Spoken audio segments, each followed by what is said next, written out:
প্রিয় শিক্ষার্থীবৃন্দ, তোমাদের সকলকে শুভেচ্ছা জানাচ্ছি। আজকে আমরা উচ্চ মাধ্যমিক রসায়ন প্রথম পত্রের পঞ্চম অধ্যায় কর্মমুখী রসায়নের কোয়াগুল্যান্ট, কলয়েড এবং সাসপেনশনের তৃতীয় পর্ব আলোচনা করব। এই পর্বে আমরা রেখেছি কলয়েডের বিশেষ ধর্ম, টিন্ডাল প্রভাবের ব্যবহার, কলয়েডের প্রস্তুতি, কলয়েড ও সাসপেনশনের পার্থক্য, কোয়াগুলেশন এবং কোয়াগুল্যান্ট কি, হার্ডি এবং শোল্জের নিয়ম কি। কলয়েড নিয়ে আলোচনা করেছিলাম, কলয়েড কি এবং কলয়েডের শ্রেণীবিভাগও আলোচনা করেছি। কয়েকটি বিশেষ ধর্ম এখানে কলয়েডের আমরা গত ক্লাসে একটু আলোচনা করেছিলাম, কিন্তু আজকে আমরা আরও ডিটেলস আলোচনা করব। কলয়েডের তিনটি বিশেষ ধর্ম রয়েছে, যেমন এক নম্বর হলো ব্রাউনীয় গতি। ব্রাউনীয় গতি এটি কলয়েডের একটি বিশেষ ধর্ম। আমরা জানি যে কলয়েড কণাসমূহের ইতস্তত ভ্রমণকে বলা হয় ব্রাউনীয় গতি। এই ব্রাউনীয় গতি যতক্ষণ বজায় থাকবে ততক্ষণই কলয়েডীয় সিস্টেম বজায় থাকবে। ব্রাউনীয় গতি না থাকলে কলয়েডীয় সিস্টেম অস্থিত হয়ে যাবে, সেটি আর সুস্থিত থাকবে না। আমরা জানি এই ব্রাউনীয় গতির কারণেই কলয়েড সিস্টেম সর্বদাই সুস্থিত থাকে এবং এটি সাসপেনশন থেকে একটু আলাদা, কারণ কলয়েড একটি সুস্থিত অবস্থা আর সাসপেনশন একটি অস্থায়ী অবস্থা। এটি আমরা আরও ডিটেলস আলোচনা করব। এরপরে আসি, এটি হলো ব্রাউনীয় গতি, আরটি হলো 2 নম্বর হলো টিন্ডাল প্রভাব। টিন্ডাল প্রভাব এটিও আমরা আলোচনা করেছিলাম। আবার আজকে একটু বলছি যে টিন্ডাল প্রভাব হলো কলয়েডীয় কণার সিস্টেমের মধ্য দিয়ে যখন আলোকরশ্মি পাস করা হয় তখন দেখা যায় যে কলয়েড কণাসমূহ আপতিত আলোকরশ্মি শোষণ করে এবং আলোকরশ্মি বিচ্ছুরণ করে। ওই আলোকরশ্মি বিচ্ছুরণের এই যে প্রভাব, এটিকে বলা হয় টিন্ডাল প্রভাব। আমরা টিন্ডাল প্রভাবের এখানে কিছু ব্যবহারও রেখেছি, এটা আমরা পরে আলোচনা করছি। এরপরে আসছে 3 নাম্বার হলো কলয়েডের বর্ণ। কলয়েডের বর্ণ এটি হলো, এই তিনটি হলো কলয়েডের বিশেষ ধর্ম। আমরা কলয়েডের বর্ণ নিয়ে আলোচনা করব।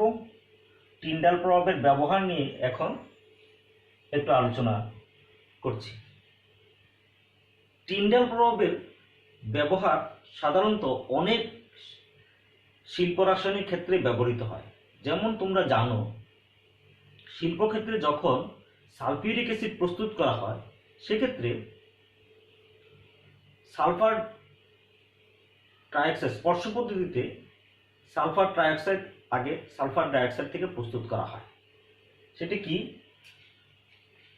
সালফার ডাইঅক্সাইডের সাথে বায়ুর অক্সিজেন মিশ্রিত করে, এটি একটি উভমুখী প্রক্রিয়া, এখানে সালফার ট্রাইঅক্সাইড প্রস্তুত করা হয়। এই প্রক্রিয়া এটি তাপ উৎপাদী প্রক্রিয়া। এখানে delta H minus 190 kilojoule per mole. এই প্রক্রিয়ায় প্লাটিনাম অথবা ভ্যানাডিয়াম পেন্টাঅক্সাইড ব্যবহার করা হয়। এটি আমরা বলছি যে টিন্ডাল প্রভাব। টিন্ডাল প্রভাবের ব্যবহার নাম্বার 1 এটি হলো এই যে শিল্পক্ষেত্রে রাসায়নিক কোনো বস্তু প্রস্তুতের সময় সাধারণত টিন্ডাল প্রভাবের সাহায্যে সেখানে প্রভাবন ক্ষমতা কার্যকর রয়েছে কিনা সেটি দেখা হয়। সেটি কিভাবে?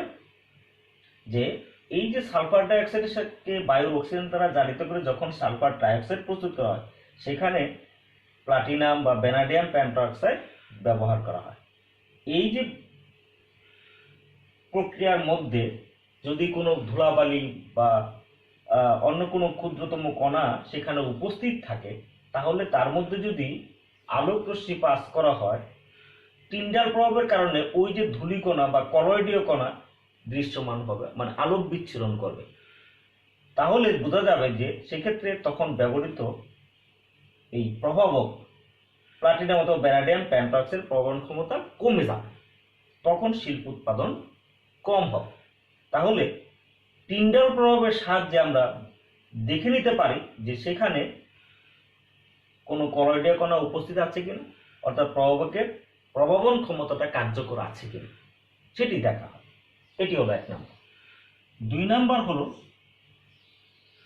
টিন্ডাল প্রভাবের মাধ্যমে একটি প্রকৃত দ্রবণ পরীক্ষা করা হয়। সেটি কি? যে প্রকৃত দ্রবণের মধ্য দিয়ে যদি টিন্ডাল প্রভাবের পরীক্ষা করা হয়, তখন সেখানে কোনো আলোক রশ্মি বিচ্ছুরণ হবে না, কারণ প্রকৃত দ্রবণের কণাগুলোর আকার অনেক ছোট, 0.1 ন্যানোমিটার থেকে 2 ন্যানোমিটার পর্যন্ত। আর যদি সেখানে কলয়েড কণা উপস্থিত থাকে, যেমন মনে করো দুটি একই বর্ণের যদি দ্রবণ যদি হয়, যেমন কলয়েড কণা যদি সেখানে উপস্থিত থাকে, তাহলে তার আকার হবে 2 ন্যানোমিটার থেকে 500 ন্যানোমিটার।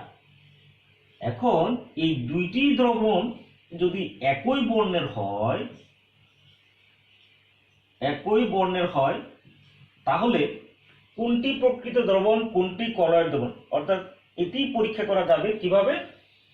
তার মধ্যে টিন্ডাল প্রভাবের পরীক্ষা মাধ্যমে। টিন্ডাল প্রভাবের পরীক্ষা করে আমরা সেটি নিশ্চিত করতে পারবো এটি প্রকৃত দ্রবণ না কলয়েড দ্রবণ। এরপর আমরা আসবো 3 নাম্বার। এই টিন্ডাল প্রভাবের উপর ভিত্তি করে বিজ্ঞানী জিগমন্ডি আলট্রা মাইক্রোস্কোপ আবিষ্কার করেন। বিজ্ঞানী জিগমন্ডি, আমরা বলছি বিজ্ঞানী জিগমন্ডি আলট্রা মাইক্রোস্কোপ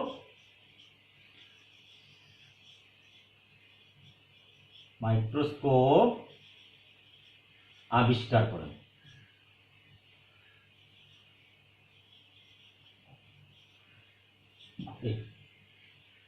এরপর আমরা এটি দেখলাম টিন্ডাল প্রভাবের ব্যবহার। এরপর আমরা আসব টিন্ডাল, এখানে দেখো কলয়েডের বর্ণ। তাহলে কলয়েডের বর্ণ কি হবে সেটি কিন্তু তার একটি বৈশিষ্ট্য। এখানে খেয়াল করে দেখবে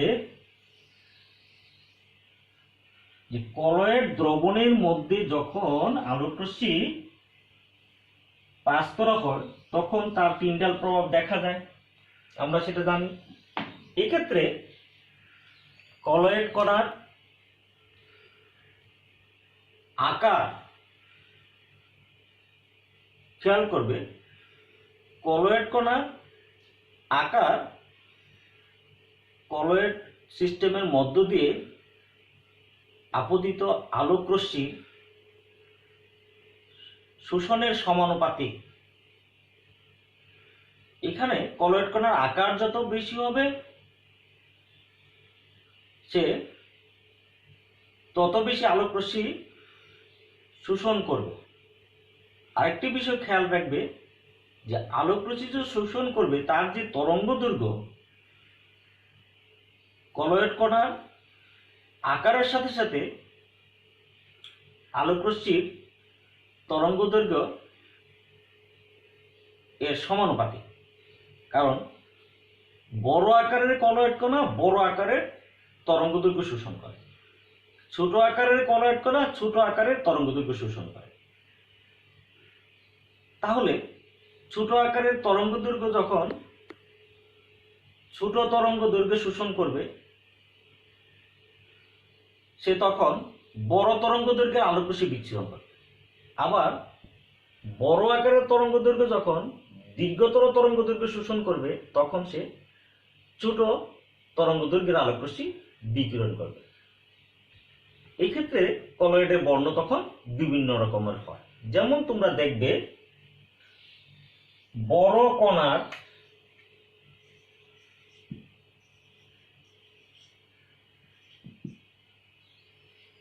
কণার সিলভার সল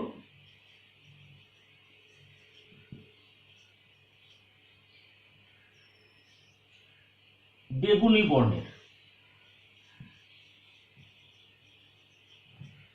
আবার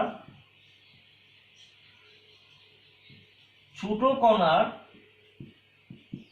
সিলভার সল হলুদাভ কমলা বর্ণের।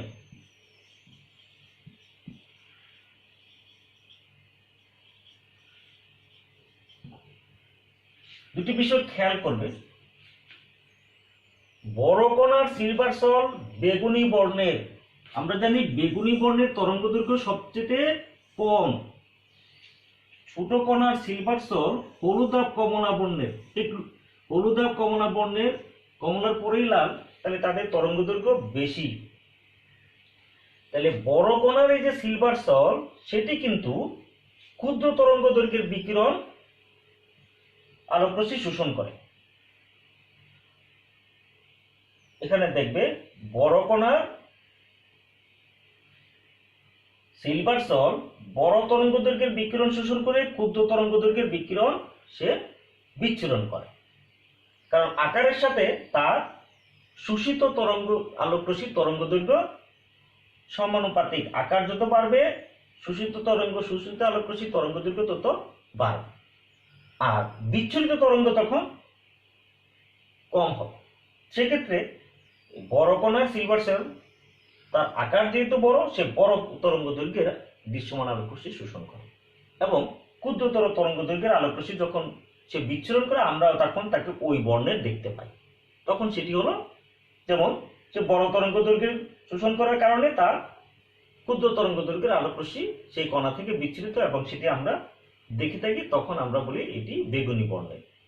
আবার ছোট কণার সিলভার সল হলুদাভ কমলা বর্ণের। সভাপতি আমি একটু আগেই বলেছি যে ছোট কণার সিলভার সল ছোট তরঙ্গ দৈর্ঘ্যের আলোকরশ্মি শোষণ করে, তাহলে সে বিচ্ছুরণ করবে কি বড় তরঙ্গ দৈর্ঘ্যের আলোকরশ্মি। যেমন হলুদাভ কমলা বর্ণের আলোকরশ্মি সে কি করে বিচ্ছুরণ করে, আমরা তখন ওই কলয়েডের বর্ণটা দেখতে পাই হলুদাভ কমলা বর্ণের। আবার দেখবে বড় কণার গোল্ড সল নীল বর্ণের, এবং ছোট কণার গোল্ড সল, এখানে দেখবে এটা লাল বর্ণের। তাহলে সর্বপ্রথম আমরা বুঝতে পারছি যে বড় কণার, আবার বলছি বড় কণা কি বড় তরঙ্গ দৈর্ঘ্যের বিকিরণ শোষণ করে, আর ছোট তরঙ্গ দৈর্ঘ্যের আলোকরশ্মি বিচ্ছুরণ করে, ফলে আমরা সেটিকে নীল বর্ণে দেখতে পাচ্ছি। আবার ছোট কণার গোল্ড সল কি ছোট তরঙ্গ দৈর্ঘ্যের আলোকরশ্মি কি করবে শোষণ করবে, বড় তরঙ্গ দৈর্ঘ্যের আলোকরশ্মি বিচ্ছুরণ করবে, ফলে সেটি লাল বর্ণের। তাহলে এই তিনটি হলো কি কলয়েডের বিশেষ ধর্ম। খেয়াল করো এটি। এবার আসবো আমরা কলয়েডের প্রস্তুতি।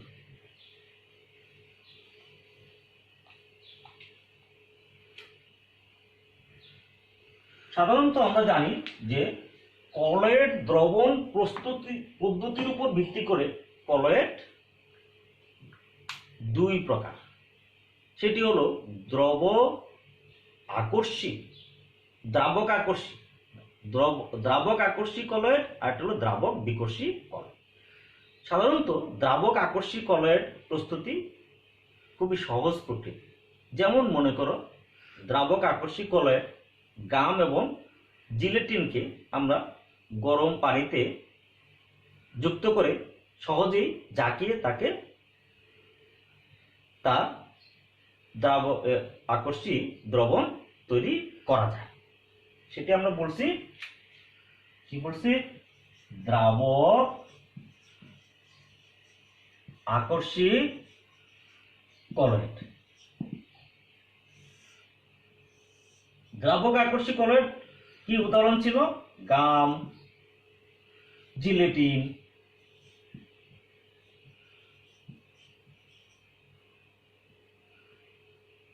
ইত্যাদি আমরা প্রথমে গরম পানিতে যুক্ত করব। কিসে? গরম পানিতে যুক্ত করে যদি আমরা ঝাঁকেই, ঝাঁকানো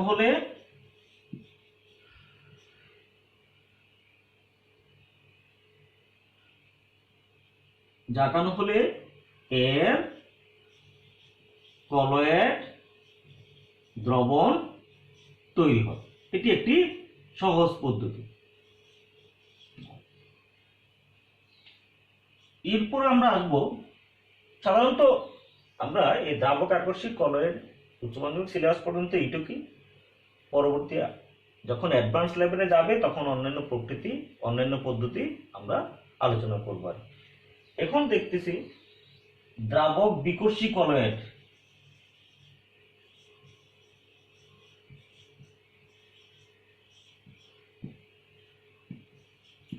দ্রাবক বিকর্ষী কলয়েড সাধারণত বিভিন্ন রকম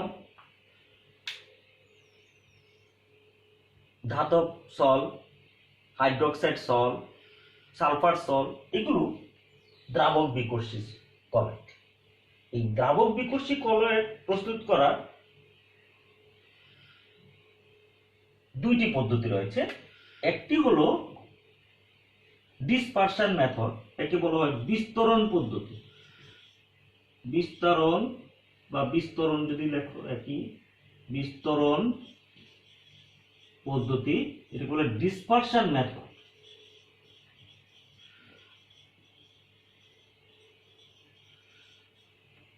আর 2 নম্বর হলো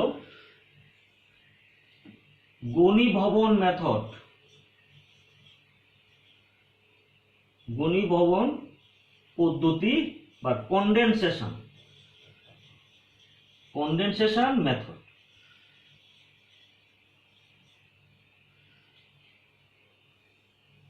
বিস্তরণ পদ্ধতির ক্ষেত্রে আমরা পেপটাইজেশন পদ্ধতি ব্যবহার করব। পেপটাইজেশন পদ্ধতি। তাহলে পেপটাইজেশন পদ্ধতিটা কি?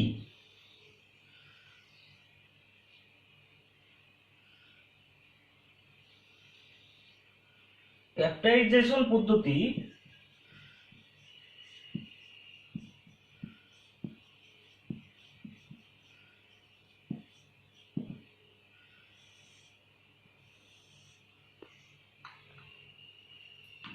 সদ্য প্রস্তুত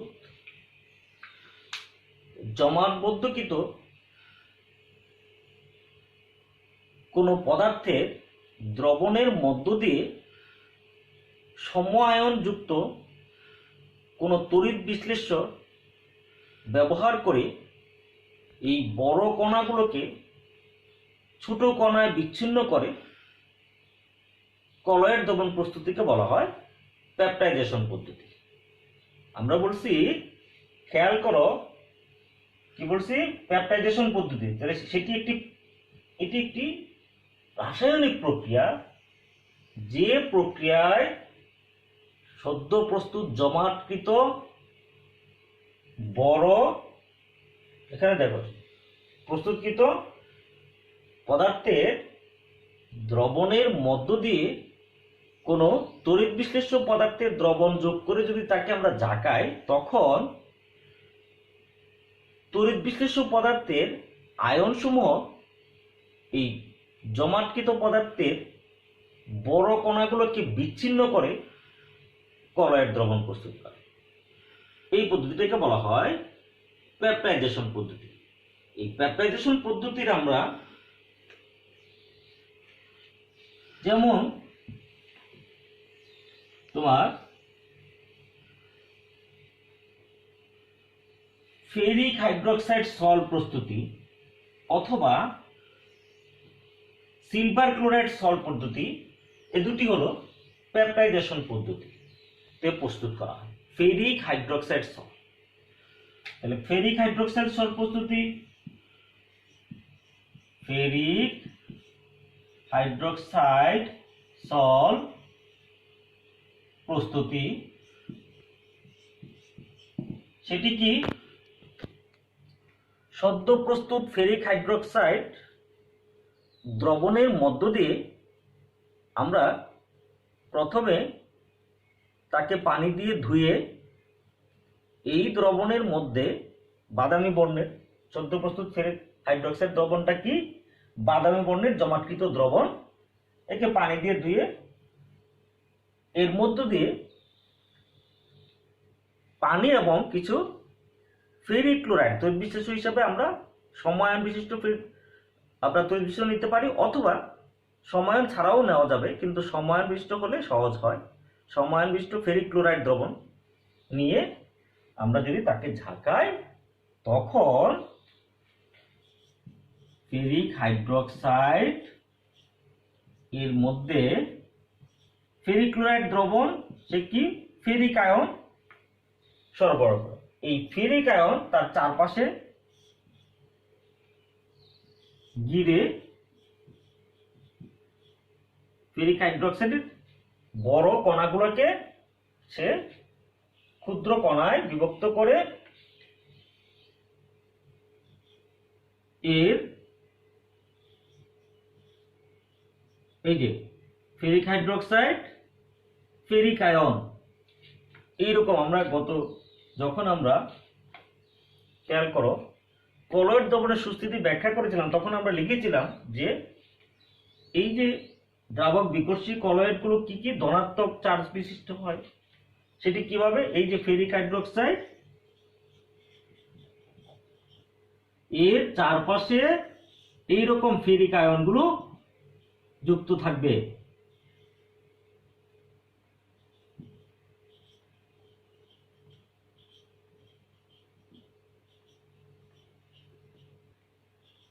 ফলে এই যে কণাগুলো তার চারপাশে কি ধনাত্মক আয়ন পরিবেষ্টিত হয়ে একটি কলয়েড দ্রবণ তৈরি করে। কলয়েড কণা, এই কণা আরেকটা কণাকে কি করবে? বিকর্ষণ করবে, যেহেতু ধনাত্মক চার্জ পরস্পরকে বিকর্ষণ করে। ঠিক এইভাবে ঝাঁকালে তখন এটি এই যে কি ফেরিক হাইড্রোক্সাইড সল্ট, এটি কি ফেরিক হাইড্রোক্সাইড সল্ট তৈরি হবে।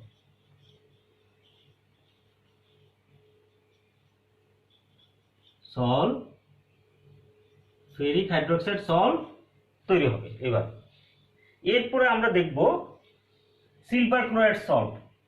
তোমরা এটা লিখে ফেলতে পারো। সিলভার ক্লোরাইড সল্ট কিভাবে তৈরি হবে সেটা আমরা একটু দেখাচ্ছি। এটি হলো ফেরিক হাইড্রোক্সাইড সল্ট। এরপর আমরা দেখব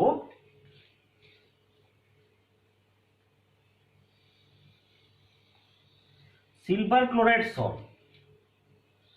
সিলভার ক্লোরাইড দ্রবণের এখানে দেখো সিলভার ক্লোরাইড পদক্ষেপের মধ্য দিয়ে যখন আমরা সিলভার নাইট্রেটের দ্রবণ সেখানে যোগ করে ঝাঁকাবো তখন সিলভার ক্লোরাইডের সল্ট তৈরি হবে। তাহলে সেটি কি?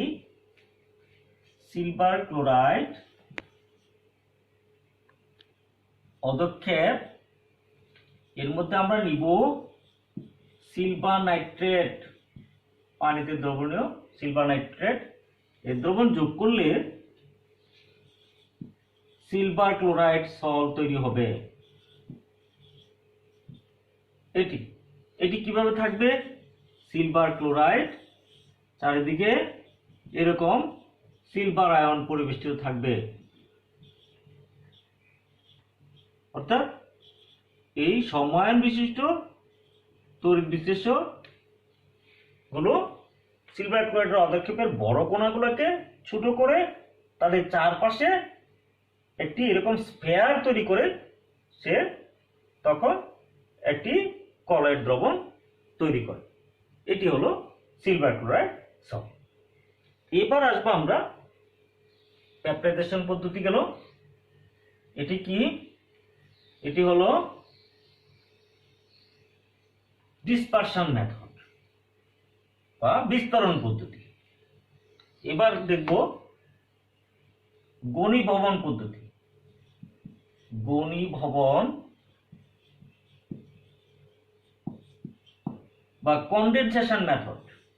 এক্ষেত্রে অনেকগুলো পদ্ধতি ব্যবহৃত হয়, যেমন মনে করো দ্বিবিযোজন পদ্ধতি, বিজারণ পদ্ধতি, জারণ পদ্ধতি, আরো অন্যান্য পদ্ধতিও ব্যবহৃত হয়। তবে আমরা এই তিনটি এখন আলোচনা করব। কি বলছি? প্রথমটা হলো দ্বিবিযোজন পদ্ধতি।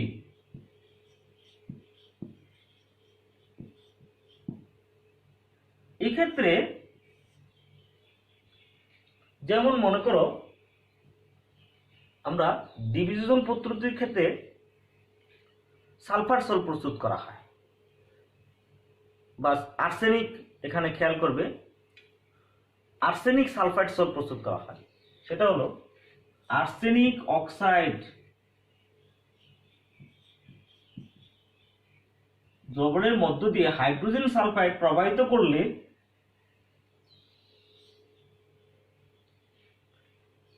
আর্সেনিক অক্সাইড দ্রবণের মধ্যে হাইড্রোজেন সালফাইড প্রবাহিত করলে তখন আর্সেনিক সালফাইড সল্ট তৈরি হয়। এখানে এটি ঋণাত্মক চার্জযুক্ত আর্সেনিক সালফাইড সল্ট, এটি এরকম। আর হলো পানি।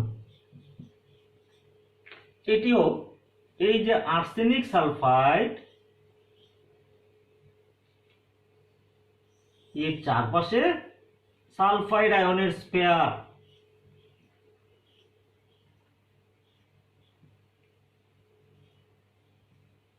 এটি হলো দ্বিবিযোজন পদ্ধতি।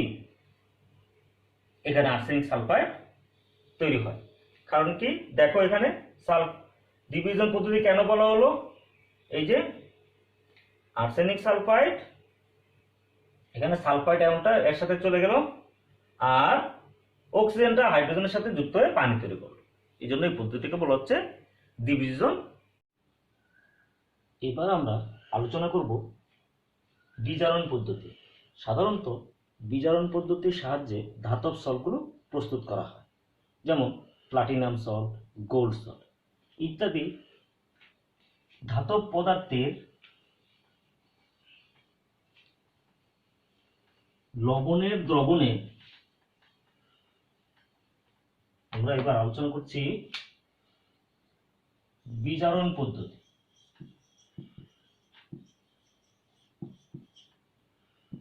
বিজারণ পদ্ধতিতে আমরা বলছি শুধুমাত্র ধাতব সল্ট প্রস্তুত করা হয়।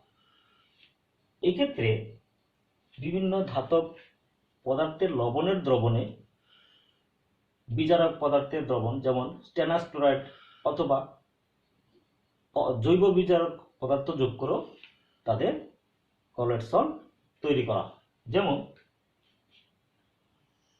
আমরা যদি গোল্ড সল্টের কথা বলি, অরিক ক্লোরাইড এর দ্রবণে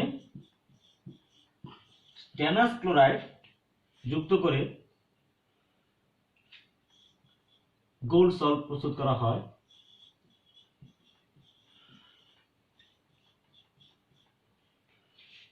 আবার প্লাটিনিক ক্লোরাইড এর মধ্যেও স্টেনাস ক্লোরাইড যুক্ত করে স্টেনিক ক্লোরাইড প্লাটিনাম সল্ট তৈরি করা। এক্ষেত্রে সমতা মিলালে দেখবে এখানে যদি আমরা 2 দেই আর এখানে 3 দেই, এখানে 3, তাহলে ক্লোরিন হলো কয়টা? ক্লোরিন হলো এখানে 12টা, এখানে 6টা, এখানে 6টা, আর গোল্ড এখানে 2টি। ঠিক একইভাবে এটা দেখো, এখানে যদি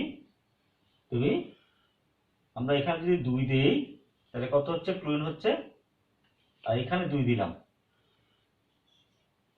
তাইলে ক্লোরিন এখানে 8, এখানে আমরা যদি কত হলো? এটা ক্লোরিন এখানে 4টা, বা এখানে আমরা এখানে 2 দিয়ে দিলাম, এই তাহলে এখানে 2, তাহলে টোটাল হলো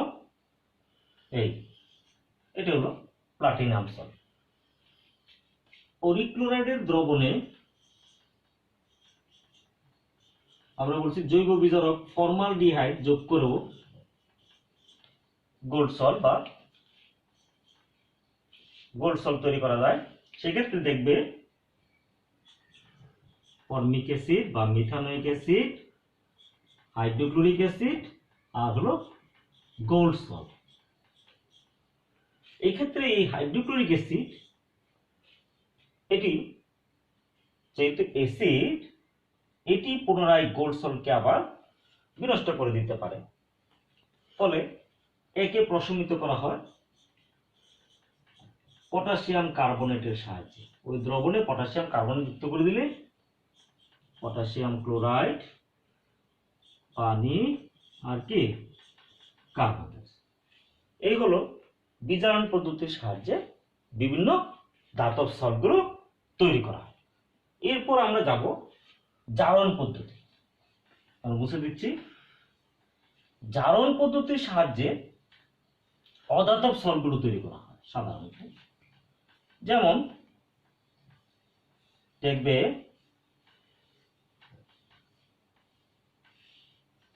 সালফার সল্ট তৈরি করা। সাধারণত সালফার সল্টের ক্ষেত্রে হাইড্রোজেন সালফাইড গ্যাসকে ব্রোমিন পানিতে, অথবা আমরা যদি এখানে নাইট্রিক অ্যাসিড নেই তাহলে সালফার সল্ট তৈরি হবে। ব্রোমিন পানিতে যুক্ত করলে হাইড্রোজেন ব্রোমাইড আর হলো সালফার সল্ট। এটি একটি অধাতব সল্ট। আমরা এতক্ষণ যে সল্টগুলো আলোচনা করলাম এই সবগুলোই হলো, যেহেতু তাদের বিস্তারের মাধ্যম পানি, সেজন্য তাদেরকে সবাইকে হাইড্রোসল বলা হয়। হাইড্রোসল বলা হয়। সেটি কি কি দেখো, গোল্ড সল, সালফার সল, হাইড্রোক্সাইড সল, ফেরিক হাইড্রোক্সাইড সল এবং সিলভার ক্লোরাইড সল। এই সব সলই হলো হাইড্রোসল। কিন্তু এই ক্ষেত্রে ধাতব সল এবং সালফার সল এবং ধাতব সালফাইড সল, আর্সেনিক সালফাইড, এই সলগুলো ঋণাত্মক চার্জযুক্ত। এগুলো ঋণাত্মক চার্জযুক্ত। আর এই যে হাইড্রোক্সাইড সল, এটিও ঋণাত্মক চার্জযুক্ত। হাইড্রোক্সাইড সল এটি ধনাত্মক চার্জযুক্ত। ধনাত্মক চার্জযুক্ত, এটিও ঋণাত্মক চার্জযুক্ত। এই ছিল আমাদের কলয়েডের প্রস্তুতি।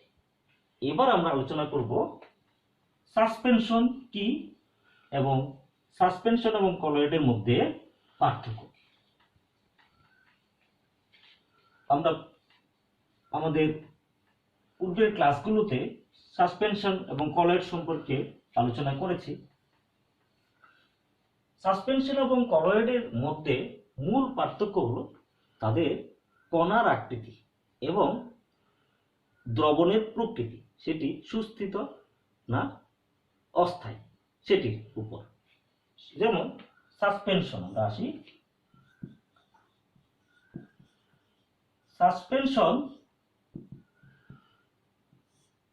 হলো যে দ্রবণের মধ্যে বিস্তরিত বস্তু কণার আকার আমরা বলছি 500 ন্যানোমিটারের চেয়ে যদি বড় আকারের হয় তখন সেই দ্রবণকে বলা হয় সাসপেনশন। তাইলে যে দ্রবণে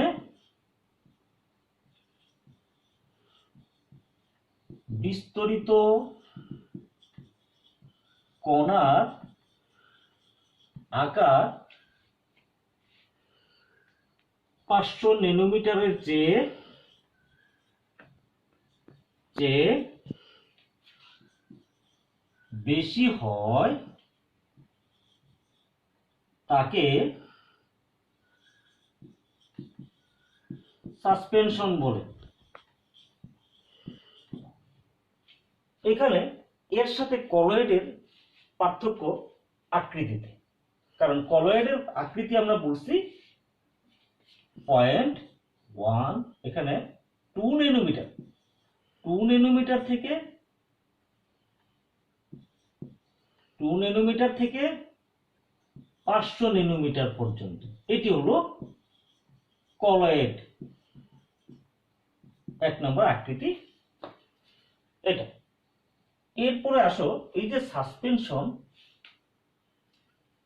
এর মধ্যে মূল পার্থক্য হলো যে সাসপেনশন এবং কলয়েড, কলয়েড কণা সুস্থিত, কলয়েড দ্রবণটি সুস্থিত থাকে অনেক দিন পর্যন্ত, কিন্তু সাসপেনশন রেখে দিলে ধীরে ধীরে তার কণাগুলো থিতিয়ে পড়ে।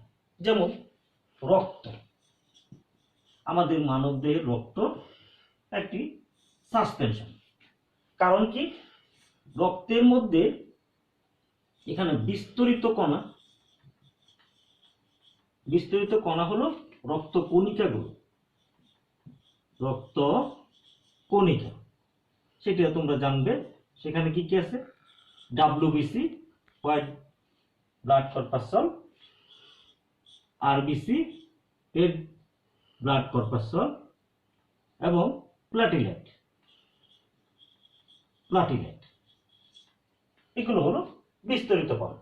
আর বিস্তরণ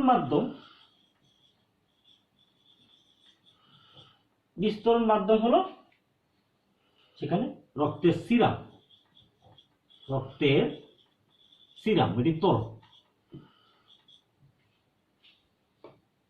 তাহলে এই রক্ত হলো একটি সাসপেনশন। রক্তকে যদি রেখে দাও অনেকদিন পর রক্ত জমাট বেঁধে যায়, রক্তের এই যে কণিকাগুলো থিতিয়ে পড়ে।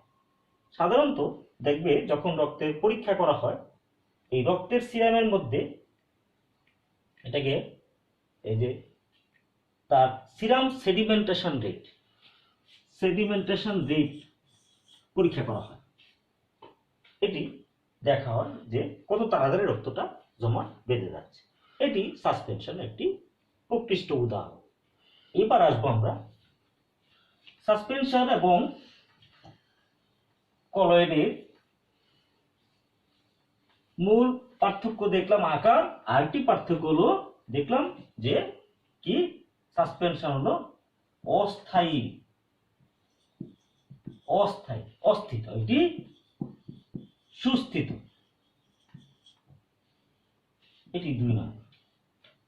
এই হলো তাদের মধ্যে মূল পার্থক্য। আরো অনেক পার্থক্য রয়েছে, সেটি হলো যেমন সাসপেনশন ওষুধ শিল্পে খুবই ব্যবহৃত হয়, কলয়েডে খুব কমই ব্যবহৃত হয়। কেন, সাসপেনশন অবস্থায় ওষুধের কার্যকারিতা ঠিক থাকে। যেমন সাসপেনশন অবস্থায় ওষুধের তিক্ততা কম হয় এবং সাসপেনশন অবস্থায় ওষুধটি বেশি কার্যকরী থাকে। এখানে খেয়াল করবে যে আমরা অনেক ক্ষেত্রে এন্ডোস্কোপি করে থাকি, সেখানে একটি ফ্লুইড ব্যবহার করা হয়, সেটি কিন্তু বেরিয়াম সালফেটের সাসপেনশন। এই হলো সাসপেনশন এবং কলয়েডের মধ্যে পার্থক্য। আমরা সাসপেনশনের কিছু উদাহরণ দিতে পারি। যেমন মনে করো আমরা এক্সটার্নাল ইউজের জন্য ক্যালামিন সিরাপ ব্যবহার করে থাকি। এই ক্যালামিন সিরাপও একটি সাসপেনশন। এটি অনেকদিন রেখে দিলে দেখবে থিতিয়ে পড়ে যাচ্ছে। আবার ক্লোরামফেনিকল পালমিটেড এই যে সিরাপ, সেটিও সাসপেনশন। এগুলো রেখে দিলে থিতিয়ে পড়ে, তখন বলা হয় ঝাঁকাইয়ে তারপর এগুলোকে ব্যবহার করার জন্য। এটি ছিল সাসপেনশন এবং কোয়াগুলেশনের মধ্যে, কলয়েডের মধ্যে পার্থক্য। এবার আসবো আমরা কোয়াগুলেশন এবং কোয়াগুলেন্ট কি। কোয়াগুলেশন এবং কোয়াগুলেন্ট কি? এই যে কলয়েডের মধ্যে বিস্তারিত কণা বিস্তরণ মাধ্যমে সুস্থিত অবস্থায় থাকে, সেক্ষেত্রে আমরা বলি যে অনেক ক্ষেত্রে এই যে কলয়েডগুলো চার্জিত অবস্থায় থাকে, কণাগুলো চার্জগুলো সমধর্মী চার্জ হওয়ার কারণে অনেক ক্ষেত্রে এগুলো পরস্পরকে বিকর্ষণ করে, ফলে এবং তার মধ্যে থাকে ব্রাউনীয় গতি। এর ফলে কলয়েড সুস্থিত অবস্থায় থাকে। এই যে সুস্থিত অবস্থায় থাকে, এই সুস্থিত অবস্থা নষ্ট করে, বিনষ্ট করে দিয়ে কলয়েড কণাগুলোকে একত্রে পুঞ্জীভূত করে, যেমন আমরা দেখাচ্ছি, এটি কলয়েড কণা, কলয়েড দ্রবণ, কলয়েড দ্রবণ। এখানে দেখবে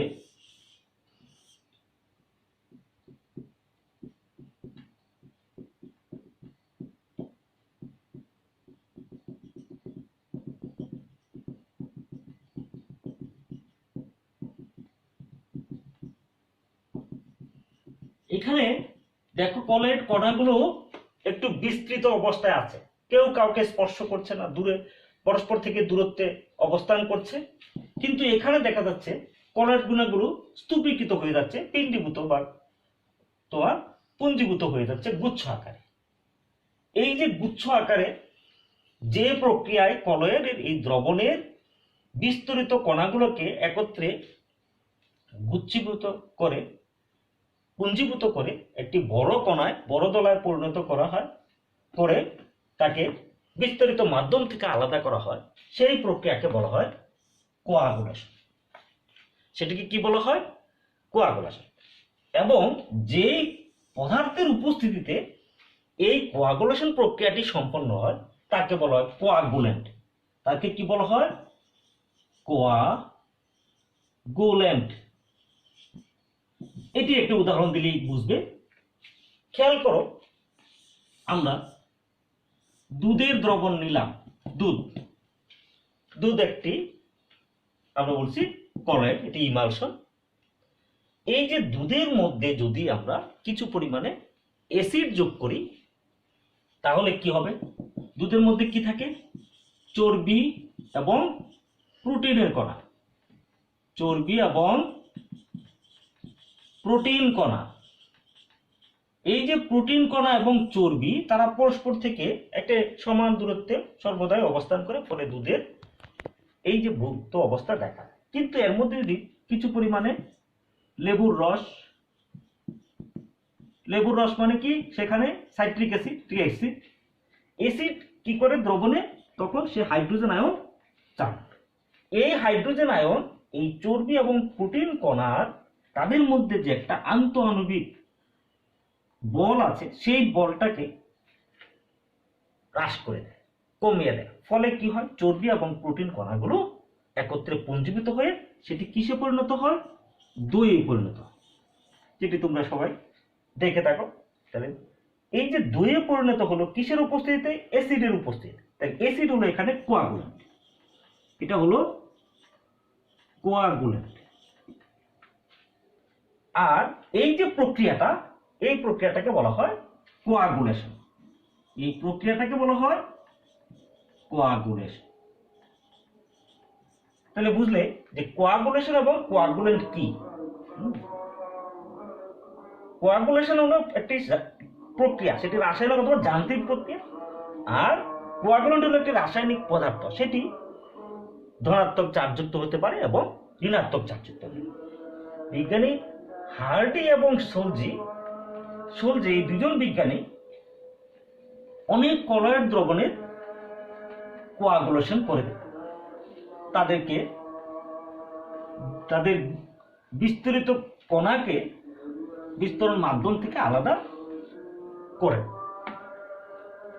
তাদের এই যে আলাদা করার যে ফলাফল, সেই ফলাফলকে বলা হয় হার্ডি এবং সোলজের নিয়ম। সাধারণত কি হার্ডি এবং সোলজের নিয়মটা? সেটা হলো, খেয়াল করবে যে এখানে যদি আমরা তড়িৎ বিশ্লেষক দ্রবণ ব্যবহার করি, সাধারণত কলয়েড এর মধ্যে কলয়েড যে ধরনের চার্জিত কণার দ্বারা তৈরি হয়, তার বিপরীতধর্মী চার্জযুক্ত যদি সেখানে কোনো তড়িৎ বিশ্লেষক পদার্থের দ্রবণ যুক্ত করা হয়, তাহলে সেটা কি করবে, বা কোনো ক্যাটায়নের দ্রবণ বা কোনো অ্যানায়নের দ্রবণ যোগ করা হয়, তাহলে সেটি ওই চার্জের কলয়েড কণার যে চার্জ, তারা পরস্পরকে সমধর্মী চার্জ পরস্পরকে বিকর্ষণ করে সেই চার্জের যে বিকর্ষণ বল সেটি হ্রাস করে দেয়। তাহলে হ্রাস করে দিলে সেটা কি হবে, তারা তখন পুঞ্জীভূত দলায়, তাদের মধ্যে আকর্ষণ সৃষ্টি হবে, পুঞ্জীভূত দলায় পরিণত হবে, তারা আস্তে আস্তে থিতিয়ে পড়বে।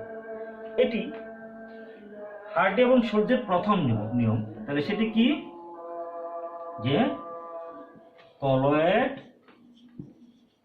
কণার বিপরীত ধর্মী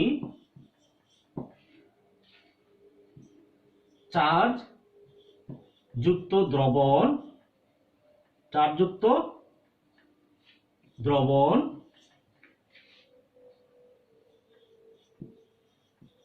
ব্যবহার করলে কোয়াগুলেশন প্রক্রিয়া ঘটে। 2 নম্বর হলো, এই যে কোয়াগুলেশন প্রক্রিয়ায় আমরা বলছি বিপরীতধর্মী চার্জযুক্ত দ্রবণ বা কণার দ্রবণ, চার্জযুক্ত কণার দ্রবণ, এই যে চার্জযুক্ত কণা, এগুলো কি বলা হয়, কি কোয়াগুলেন্ট। এগুলো কি কোয়াগুলেন্ট। এই যে কোয়াগুলেন্ট, এই কোয়াগুলেন্ট কণার চার্জ যত বেশি হবে,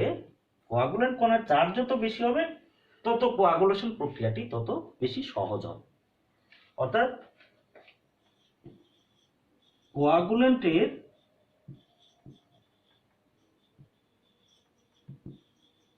চার্জ যত বেশি হবে, কোয়াগুলেন্ট প্রক্রিয়া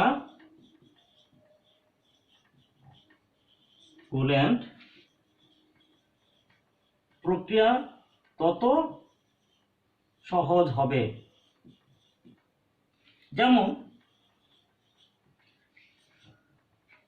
ঋণাত্মক চার্জধর্মী কলয়েড কণার ক্ষেত্রে ধনাত্মক ত্রিযুজি ক্যাটায়নের দ্রবণ ব্যবহার করলে সেটি তাড়াতাড়ি কোয়াগুলেশন প্রক্রিয়াটি সম্পন্ন হবে।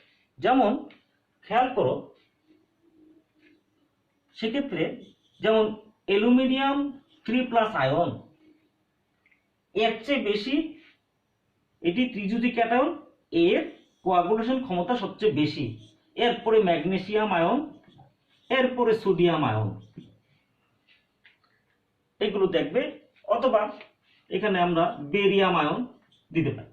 এগুলো তাহলে ধনাত্মক চার্জ ত্রিযুজি ক্যাটায়ন মানে যার চার্জ যত বেশি হবে, তার কোয়াগুলেন্টের ক্ষমতা তত বেশি, কোয়াগুলেশন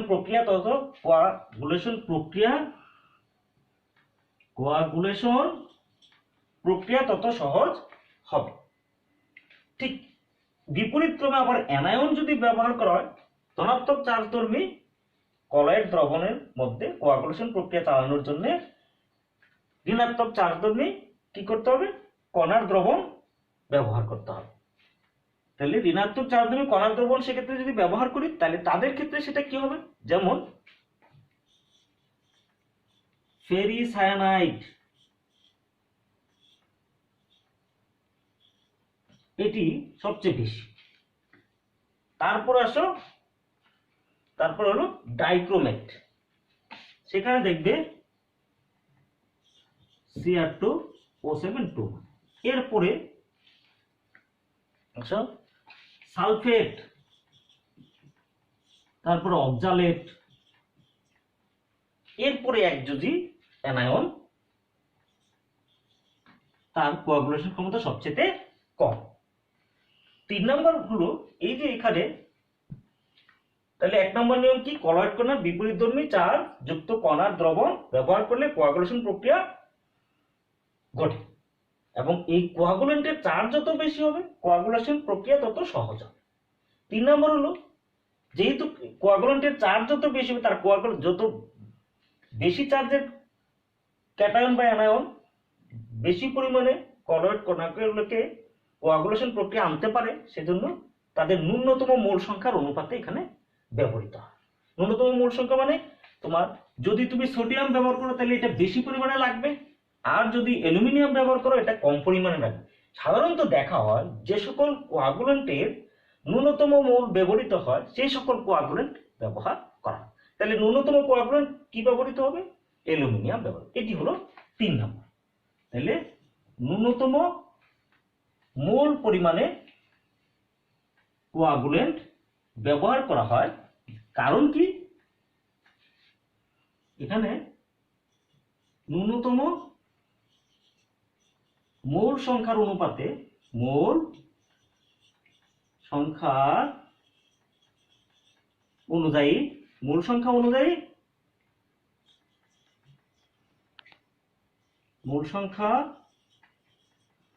অনুযায়ী কোয়াগুলেন্ট ব্যবহার করা হয়। এখানে একটা ব্যাখ্যা হলো যে ন্যূনতম মোল সংখ্যা অনুযায়ী যদি কোয়াগুলেন্ট ব্যবহার করা হয় তাহলে ওই কোয়াগুলেশন প্রক্রিয়ার শেষে অবশিষ্ট থাকে না, এটি কি হয়, অধিক্ষিপ্ত হয়ে যায়। তাহলে দ্রবণের মধ্যে ভেজালের পরিমাণ কমে যাবে। তাহলে সেটি হলো হার্ডি এবং সূর্যের 3টি নিয়ম। এবার আসবো আমরা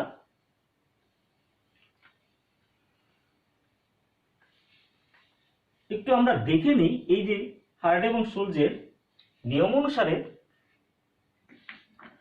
যদি আমরা ঋণাত্মক চার্জের আর্সেনিক সালফাইড দ্রবণের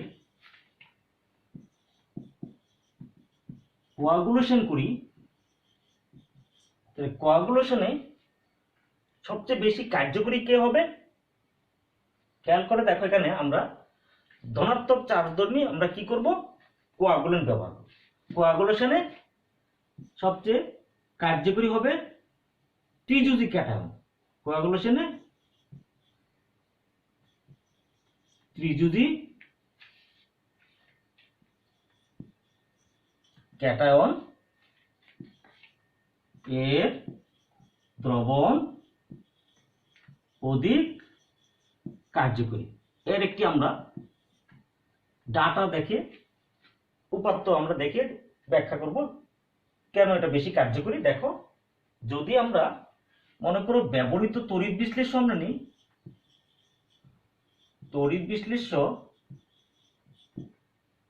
আমরা এখানে কি কি নিতে পারি আমরা সোডিয়াম ক্লোরাইড নিতে পারি, বেরিয়াম ক্লোরাইড নিতে পারি, অ্যালুমিনিয়াম ক্লোরাইড। এখানে দেখবে যে সক্রিয় কোয়াগুলেন্টটা কি,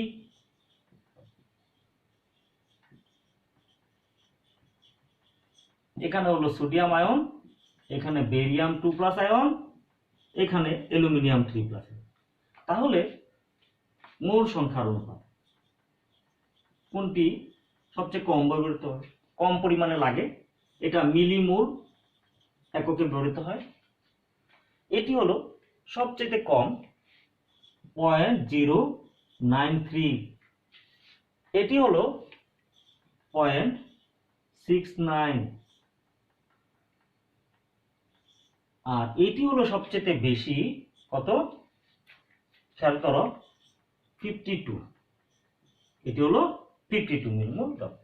তাহলে দেখা যাচ্ছে ঋণাত্মক চার্জের এই আর্সেনিক সালফাইড দ্রবণের কোয়াগুলেশনের ত্রিযুজি ক্যাটায়নের অধিক কার্যকরী, কারণ এটি সবচেয়ে কম মোল পরিমাণে। ঠিক একইভাবে আমরা যদি ধনাত্মক চার্জের দেখি, তাহলে সেখানে কি ঋণাত্মক চার্জের যাদের ন্যূনতম মোল সংখ্যা ব্যবহৃত হয় সেগুলো অধিক কার্যকরী। এর একটি পরিসংখ্যান আমরা দেখব, যেমন ফেরিক হাইড্রোক্সাইড কলয়েডকে কোয়াগুলেশনে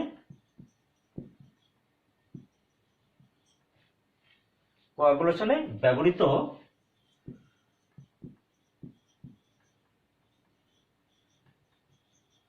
অ্যানায়নের ক্ষমতার ক্রম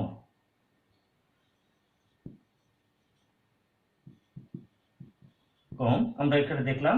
এটা ব্যবহৃত তড়িৎ বিশ্লেষ্য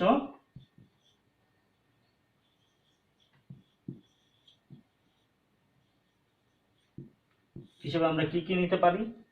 আমরা নিতে পারি পটাশিয়াম ব্রোমাইড, নিতে পারি সোডিয়াম বা এখানে potassium oxalate, potassium sulphate, potassium dichromate এবং potassium ফেরোসাইড K4, K3,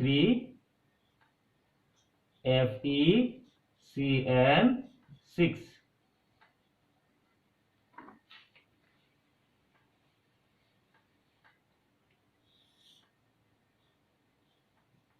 K3 FeCN6, এই তাইলে সক্রিয় কোয়াগুলেন্ট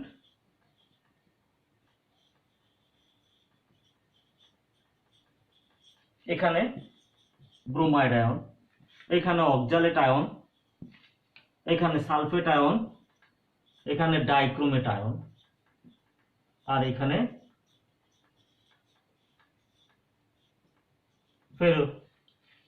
ফেরিসায়ানাইড আয়ন।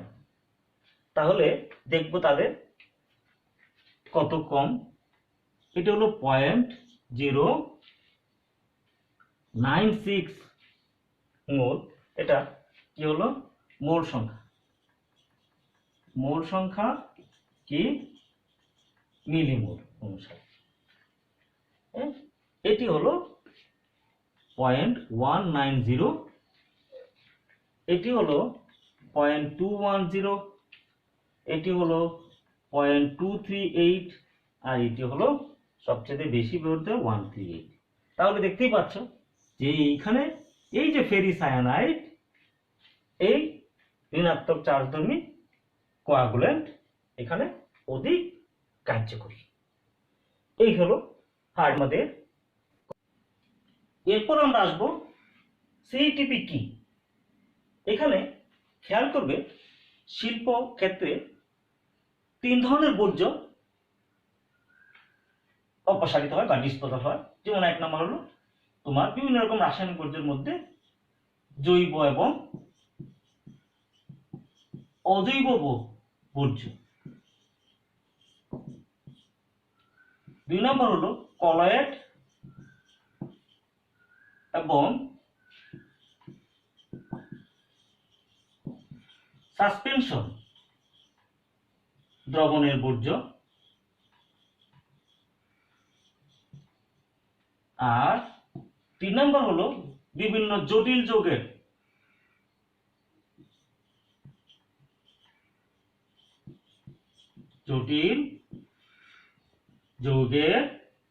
বর্জ্য। এই যে বিভিন্ন ধরনের বর্জ্য, এখানে শুধু আমরা যদি কোয়াগুলেশন করি তাহলে কলয়েড এবং সাসপেনশন এই দ্রবণে এই বর্জ্যগুলো অপসারিত হয়। তাহলে সেই ক্ষেত্রে কোন পদ্ধতি ব্যবহার করতে হবে? সিইটিপি। সেটা হলো, খেয়াল করো, কম্বাইন্ড এই যে কম্বাইন্ড ইফ্লুয়েন্ট ট্রিটমেন্ট প্ল্যান্ট, এই প্রক্রিয়ার মাধ্যমে শিল্পক্ষেত্রে বিভিন্ন ধরনের বর্জ্য অপসারণ করা হয়। আমরা আমাদের কলয়েড সাসপেনশন এবং কোয়াগুলেশন তৃতীয় পর্বের ক্লাস এই পর্যন্তই। এখানে এই 3টি পর্বের ক্লাস তোমরা ভালো করে পর্যবেক্ষণ করবে। সেখানে যদি তোমাদের মধ্যে কোনো প্রশ্ন অ্যারাইজ হয় তাহলে সেগুলো আমাকে কমেন্ট বক্সে লিখে জানাবে, আমরা সেগুলো সমাধান দেওয়ার চেষ্টা করব। ধন্যবাদ সবাইকে।